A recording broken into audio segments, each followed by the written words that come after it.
J'ai perdu 450 000 €, n'importe qui peut se faire avoir. L'engrenage infernal des victimes de fausses plateformes d'investissement. J'étais comme un drogué, j'étais pris au jeu. Vous auriez pu me dire ce que vous vouliez, je ne vous aurais pas écouté, confesse Patrick. Arnaqué par une fausse plateforme d'investissement, ce retraité de 63 ans s'en remet difficilement. Quand on redevient lucide et qu'enfin on prend du recul, on se dit « Mais comment j'ai pu faire un truc pareil ?» s'interroge-t-il toujours, l'air absent. Une fois pris dans l'engrenage du trading, ce boursicoteur néophyte s'y est jeté corps et âme, au point de jouer le gros de ses économies et de perdre 450 000 €. Et pourtant, je ne suis pas du genre crédule. J'ai travaillé toute ma vie dans la logistique et managé jusqu'à 500 personnes et 5 entrepôts en même temps, met en balance Patrick. Alors si moi j'en ai été victime, tout le monde peut se faire avoir. Un avertissement lancé aux curieux qui hésitent à se lancer dans le trading en ligne. Ainsi, 15% des répondants au baromètre AMF de l'épargne et de l'investissement 2023 déclarent avoir déjà été victimes d'une escroquerie sur un placement financier. Comme beaucoup, Patrick se méfiait de tout ce qui est sur Internet et surtout des mirages de la réussite facile. Mais après une vie à épargner, la retraite venue, l'idée de faire fructifier son pécule se faisait plus pressante. J'avais assuré la tranquillité financière de mes 2 filles en leur achetant chacune un appartement. Il me restait un peu de sous sur les comptes. Alors je me suis dit, pourquoi les laisser dormir, explique-t-il. Cette pensée le travaillera un temps, jusqu'à ce qu'une publicité apparaisse sur son fil Instagram, le récapitulatif d'une interview de Yann Barthès, le présentateur star de Quotidien, par l'animatrice radio Alessandra Sublet. Ils parlèrent de trading, que l'on pouvait se faire beaucoup d'argent simplement, grâce à des robots boostés à l'intelligence artificielle, se remémore Patrick. De quoi l'inciter à cliquer sur la publication. Il est alors redirigé vers un site internet, au nom sérieux, invitant les visiteurs à laisser leurs coordonnées pour obtenir plus d'informations sur cette poule aux œufs d'or. Ni une, ni deux, c'est chose faite. Patrick est rappelé dans la foulée. Au bout du fil, la voix est sympathique. Allô, monsieur X ? Vous avez déposé une demande pour faire du trading avec nous. Nous allons tout vous expliquer et vous guider pas à pas. En 3 clics, Patrick a accès à une plateforme d'investissement. Les cours des actions et des matières premières défilent en temps réel. Il fait un premier virement de 400 €. Aussitôt, une autre interlocutrice appelle le débutant et se présente comme une trader américaine basée en Australie. Là, le discours devient très pointu. Écoutez, vous avez une expérience limitée de la bourse, donc je vous propose de travailler sur l'or, et uniquement sur l'or, me dit-elle. C'est rassurant, car l'or, c'est concret. On sait de quoi on parle, c'est basé sur quelque chose de physique. Tout l'inverse des crypto-monnaies, rembobine Patrick. Les explications faites, le néophyte et sa guide commencent les placements. Du petit volume au début, 10 ou 20 € par opération, histoire de familiariser Patrick à la plateforme tout en lui prouvant la véracité des retombées économiques. M'est alors expliqué qu'il faut investir plus pour gagner plus. J'étais assez ouvert là-dessus, alors ils m'ont rapidement convaincu d'investir 10 000 €. En une journée, Patrick double sa mise. Le temps passe et les succès s'accumulent pour Patrick qui prend du galon, au point de devenir indépendant sur les placements. Les experts ne lui donnent plus que la tendance du jour et lui s'occupent seuls des placements. Les gains s'accumulent et les nouveaux investissements s'enchaînent.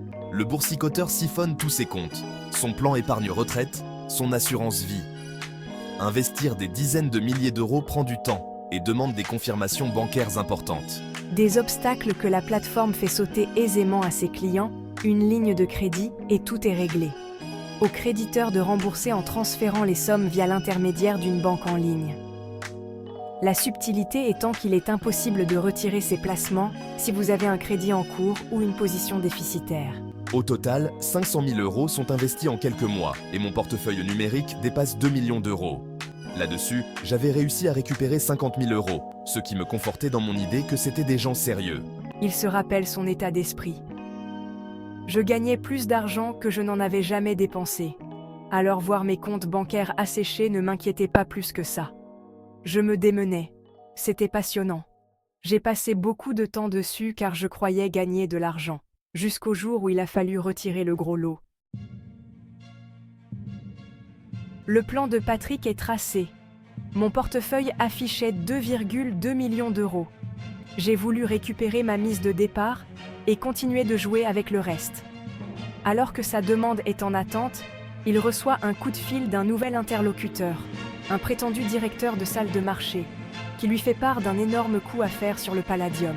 Patrick achète et l'action s'écroule. Là s'engage un processus complexe mettant en jeu une chambre de compensation où l'investisseur déficitaire est obligé de réinjecter 400 000 € pour débloquer son portefeuille suspendu. Patrick appelle alors plusieurs de ses copains pour le dépanner et contacte une société de placement immobilier où dormait encore 100 000 € à lui. Interrogatif, le responsable lui demande ses motivations pour retirer cet argent et Patrick lui déballe tout. Inquiet, l'autre lui transmet le contact d'un avocat en finance. Le couperet tombe. Il n'existe pas de chambre de compensation pour les matières premières. Je flaire alors l'arnaque et réalise tout à fait quand ma dette est abaissée à 200 000 €, sans vraiment d'explication. Ma femme faisait des bons depuis le début de l'histoire du palladium. Elle me dit alors « Tu vois bien que les sommes sont à géométrie variable, c'est complètement ridicule. » Là, je me réveille enfin. Patrick comprend alors l'ampleur de la situation et le piège dans lequel il est tombé. Le pot aux roses découvert, Patrick prend contact avec Maître Ziegler, un avocat spécialisé dans les arnaques en ligne. Ce n'est que pendant nos entretiens que les victimes se rendent compte de l'escroquerie. Avant, ils ont toujours l'espoir de ne pas s'être fait avoir. C'est dire l'emprise psychologique de ces escrocs qui vous mettent dans une situation de dépendance. Vous êtes convaincus du bon fonctionnement du système. Leur discours joue avec les émotions. Ils vous assurent que vous prenez l'argent que les banques refusent de vous donner. Et comme le constate l'avocat, le scénario vécu par Patrick se répète à chaque fois, avec plus ou moins de pression psychologique, plus ou moins d'emprise. Mais la vérité est brutale. L'argent n'est jamais investi et est simplement détourné. Rien n'est vrai avec ces arnaques. La plateforme n'existe pas, l'investissement n'existe pas, et l'argent ne sera jamais rendu au client. Il s'agit en réalité d'un logiciel de simulation, une interface parfaitement identique à celle des véritables plateformes de trading, où les vrais cours des actions varient en temps réel. Les positions prises seraient donc vraiment gagnantes ou perdantes si l'argent était vraiment misé. Sauf que les victimes ne sont pas des sachants. Ils n'ont presque jamais d'expérience de trading préalable et n'ont pas le réflexe de demander telle ou telle preuve. Ils font confiance d'emblée à la parole du professionnel. Maître Ziegler, dont le cabinet a été contacté par 1200 personnes, mais ne traite que les dossiers avec un préjudice supérieur à 40 000 €. Les profils sont pourtant hétérogènes, des hommes comme des femmes, ayant fait de grandes études ou non, actifs ou retraités. Et de toutes les professions, des camionneurs comme des avocats, même des députés et des banquiers se font avoir. Les escrocs vont jusqu'à payer de faux avis en ligne pour crédibiliser leur plateforme. Néanmoins, avant tout investissement sur une plateforme en ligne, un petit tour des avis négatifs sur Trustpilot peut permettre de débusquer les arnaques.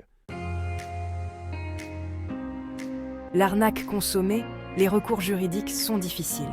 Au civil, la défense s'articule autour du code monétaire et financier qui stipule que les établissements bancaires ont une obligation de vigilance, d'information et de sécurité à l'égard de leurs clients.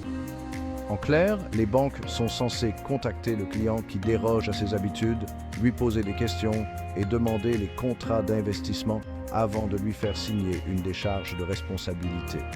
Souvent, nos dossiers se règlent à l'amiable car nous arrivons à prouver les manquements de la banque qui accepte alors de rembourser jusqu'à 60% du préjudice financier. Avant de jeter la pierre aux réseaux sociaux qui gagnent de l'argent en diffusant les publicités mensongères et autres hameçonnages, et à l'autorité des marchés financiers, AMF.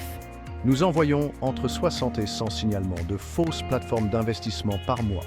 Seuls 2 ont été enregistrés sur la liste noire de l'AMF. Il est important de ne pas se tromper de gendarme. En matière d'escroquerie, seule la justice est compétente et habilitée à intervenir. La protection des épargnants est la première de ses priorités. Lorsque l'autorité détecte un site internet frauduleux, elle procède à un contradictoire, c'est-à-dire à un rappel à la loi. Sans réponse dans les 7 jours, l'AMF place le site non autorisé sur liste noire. Une inscription qui peut être complétée par un blocage de l'accès au site litigieux depuis le territoire français. Dans tous les cas, l'AMF recommande aux épargnants, avant d'investir, de vérifier la liste noire des sites non autorisés. Que pensez-vous de cette histoire? Dites-le nous en commentaire. Mais aussi, nous tenons à vous dire que votre soutien est essentiel pour davantage créer des vidéos avec des histoires vraies, émouvantes, merveilleuses et captivantes. Alors merci de vous abonner, d'aimer et de partager massivement.